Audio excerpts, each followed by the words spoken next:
The Washington Manual of Surgery podcast is based on the 9th edition of the best-selling Washington Manual of Surgery.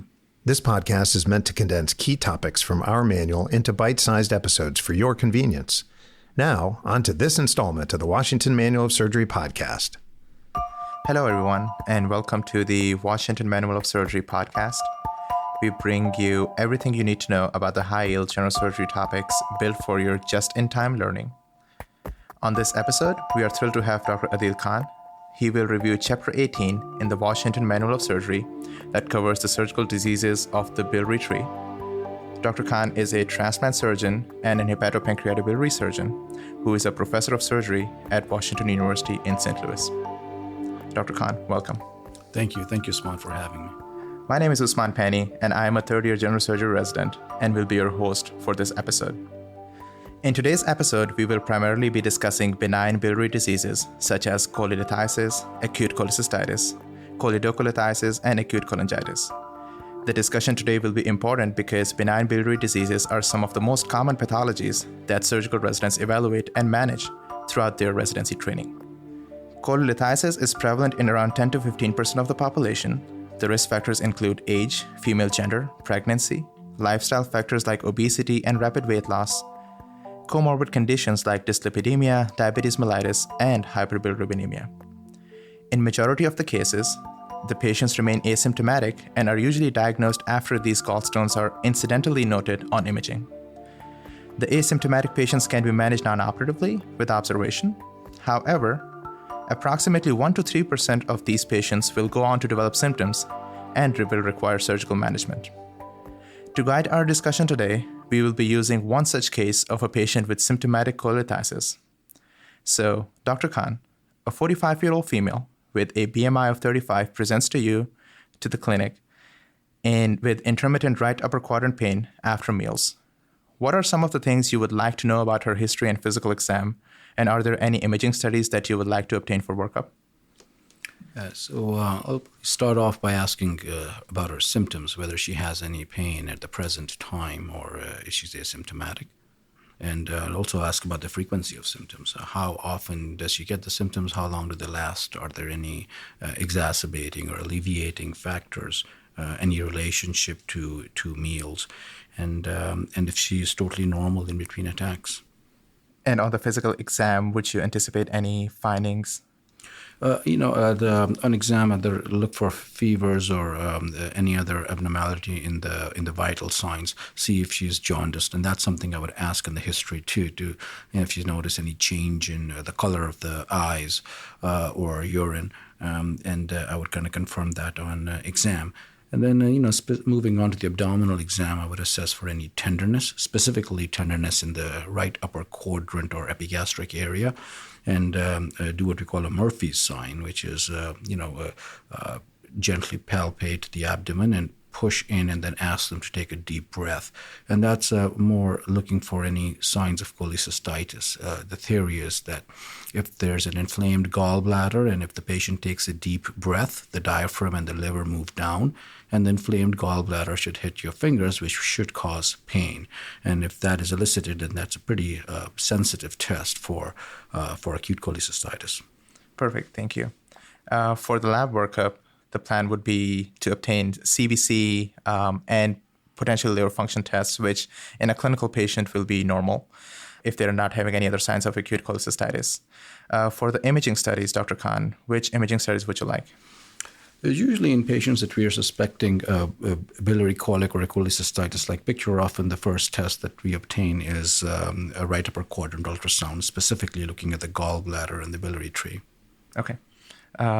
And after you have done your evaluation, what would be the management plan for this patient? What would you offer this patient? So it depends on, what the blood work, and let's say that the patient is non-tender on exam. Currently, she does not have any pain, and the white count is normal, and the liver tests are normal. And we do an ultrasound, and let's say that shows gallstones, but no wall thickening or inflammation or signs that would be suggestive of cholecystitis.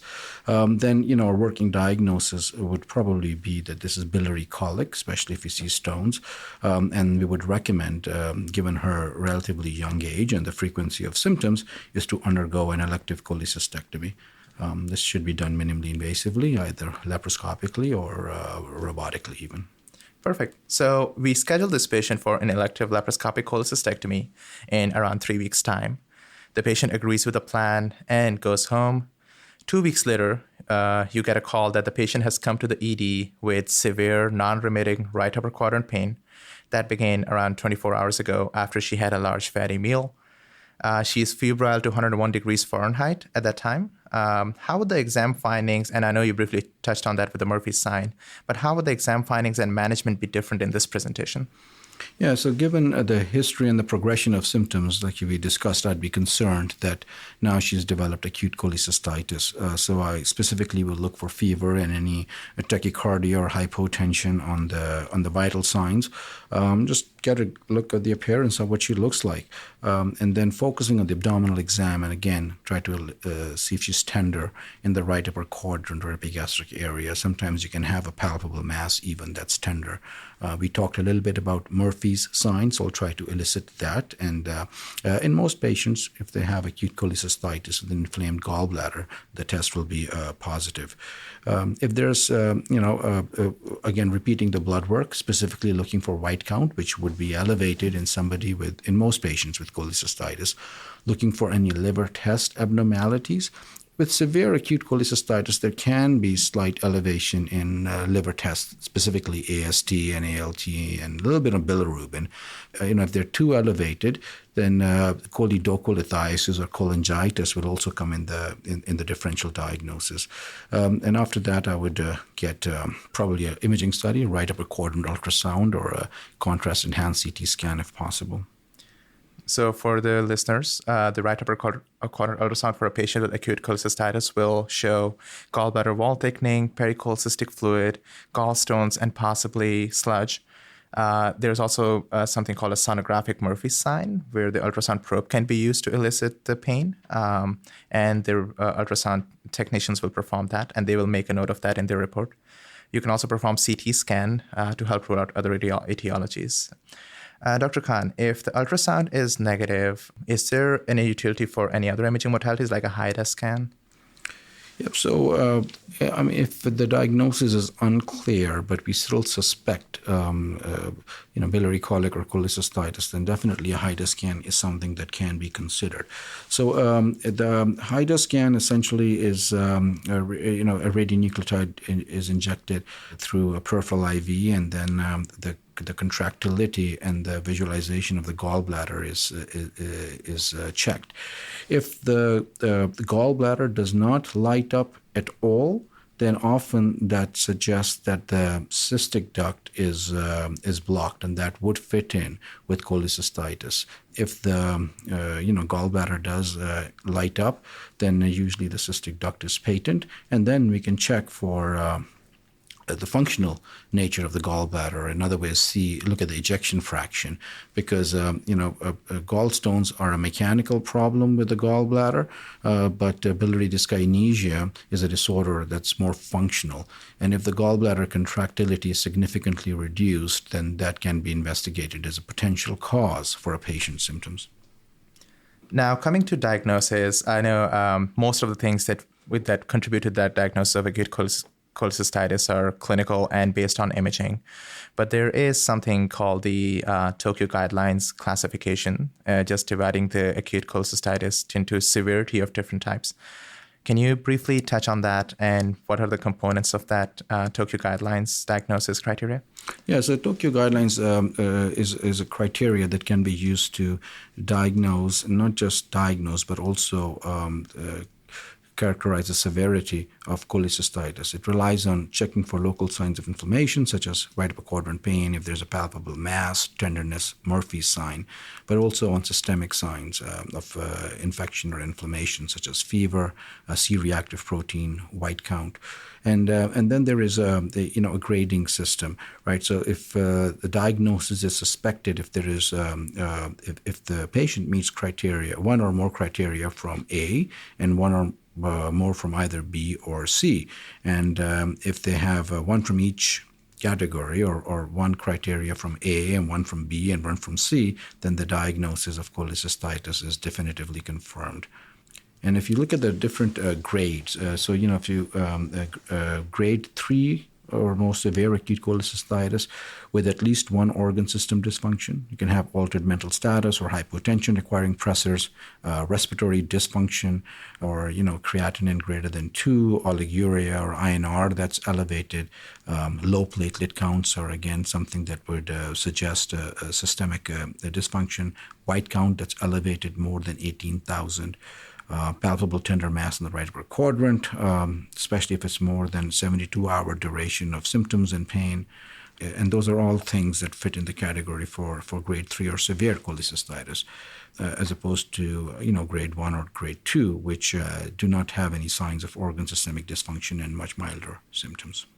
So for our patient, it looks like based on her labs and numbers that she likely has grade 1 acute cholecystitis. We bring her in. We start her on IV resuscitation, start her on some IV antibiotics.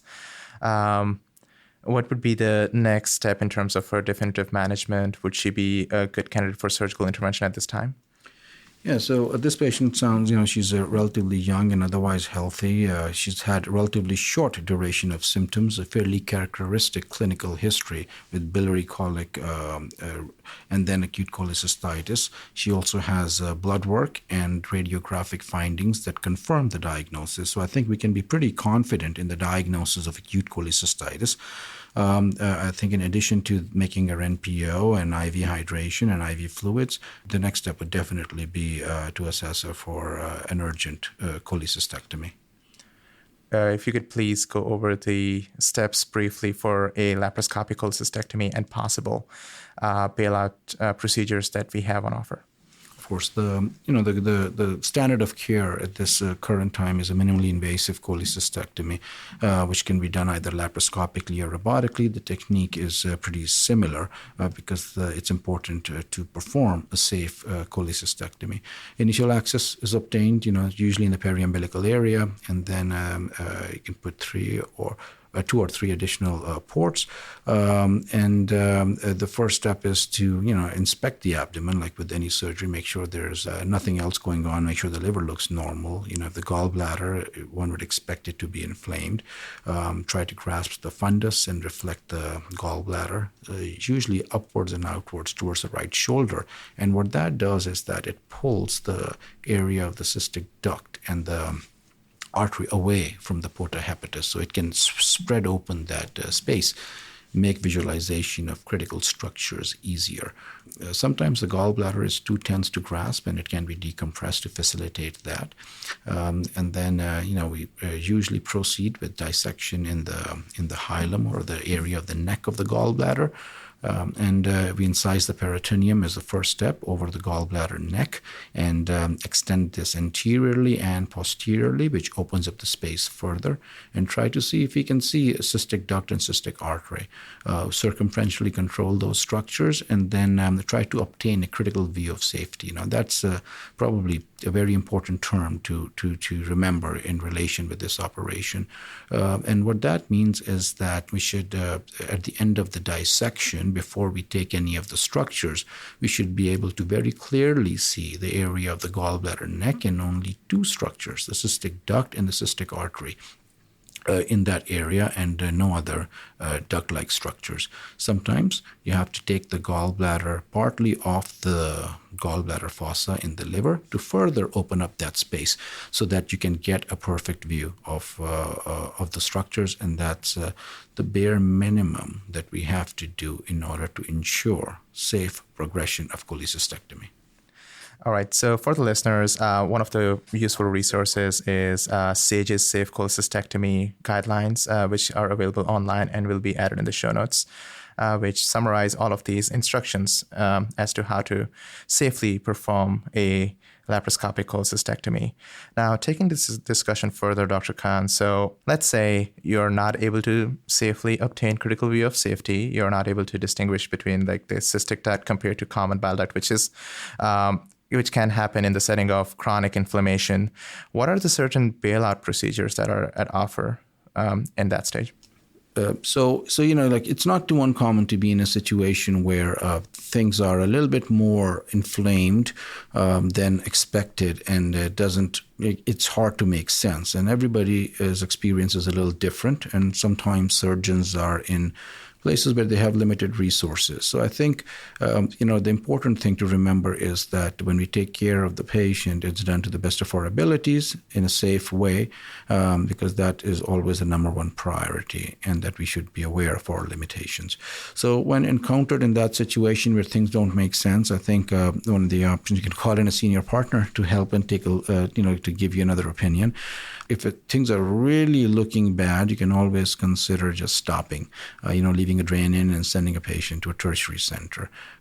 Conversion to open is another option, but I think in this day and time, with surgeons, with residents, especially seeing less and less of open cholecystectomy operations, one may not feel completely comfortable.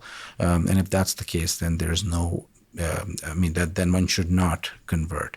But if one is comfortable, then usually conversion requires, undocking or removing the ports or undocking the robot, whichever way it's been done. Usually a right subcostal incision is made 2 or 3 centimeters below the costal rib cage, and then a retractor is applied to visualize the gallbladder. Unlike the laparoscopic variety or minimally invasive surgery, where the dissection starts off in the neck of the gallbladder, this is more typically done from a fundus down.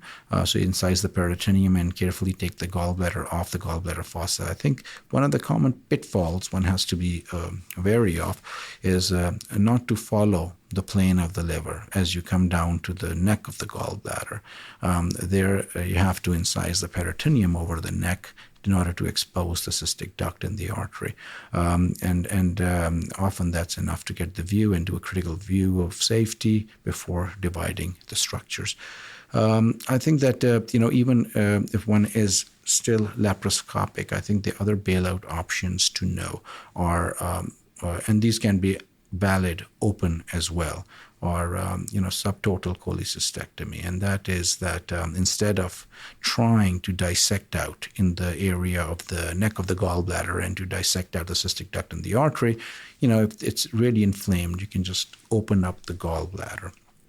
I usually open it up in the fundus area, and then anteriorly where you can see it, and then extend it down to the area of the neck. And you try to see if you can see the opening of the cystic duct from inside the gallbladder. Any stones that come out need to be suctioned or evacuated and retrieved. You want to try to minimize leaving any debris or stones behind, because that can be a problem later on. And then try to just remove as much of the gallbladder as possible. Sometimes it's possible to remove the whole gallbladder this way, or most of it, or sometimes you have to leave the posterior wall behind, and that's okay too.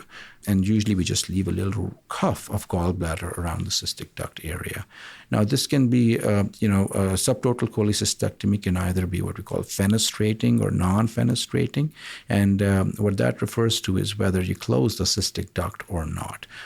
Sometimes if you can clearly see the cystic duct, and you can either put some stitches in it or clip it, or even use a tie around it, and that and then you have closed the cystic duct, so that's called a non-fenestrating. But sometimes if things are really bad and you can't make head or sense, then you just end up leaving a drain and the cystic duct is patent, and that's called fenestrating, and then an ERCP can be done at a later time. And I think that the other thing that we must touch upon is the utility of a cholangiogram, because that's also something that traditionally and currently is a very good practice when the anatomy is unclear in order to do a safe operation. So what a cholangiogram, intra-op cholangiogram is, that basically you either pass a catheter into the gallbladder neck or into the proximal cystic duct by making a transverse small partial opening, and a catheter is inserted and controlled with either a clip or just holding it, and then contrast can be injected, and an X-ray can be obtained in real time, and then you can try to identify the anatomy. So the indications for this are that you're so lost you don't quite know what's what, so it will help delineate the biliary tree, or if you're concerned about an aberrant biliary anatomy. And the other indication for this would be if the bile duct looks dilated and you're concerned there might be some stones in the distal bile duct. So it can help you with that as well. And then based on the findings, the procedure is taken along different paths. All right. Thank you, Dr. Khan. That was really helpful. So just to summarize, the two bailout subtotal cholecystectomy options that we have are fenestrating and reconstituting. So as Dr. Khan explained, for the fenestrating subtotal cholecystectomy, the distal gallbladder is transected and left open with a closed cystic duct, which can be done with a clip or a suture like an endoloop. The other is reconstituting subtotal cholecystectomy, where the distal gallbladder is transected and the distal gallbladder is then closed. We hope you enjoyed this installment of the Washington Manual of Surgery podcast. Stay tuned for part 2 of this episode to learn more about intraoperative cholangiography, bile duct exploration, and assessment and treatment of bile duct injuries. We are Drs. Paul Wise and Jeff Blatnick, senior editors of the Washington Manual of Surgery. We'd like to thank the residents and faculty of the Department of Surgery at Washington University Medicine, and we'd especially like to thank our associate editors for this edition, Drs. Catherine Caldwell, Ina Chen, Bradley Kushner, Martha Bucky McGilvray, and Jorge Zarate Rodriguez. We hope that you enjoyed this episode of the Washington Manual of Surgery podcast. For more comprehensive information in a brief outline format, check out the print and digital version of the Washington Manual of Surgery, published by Wolters Kluwer Health and Lippincott Williams & Wilkins. Please search online for the Washington Manual of Surgery 9th edition to purchase your copy of the manual. To learn more about the educational opportunities available in the Department of Surgery, please search General Surgery Residency at Washington University School of Medicine in St. Louis.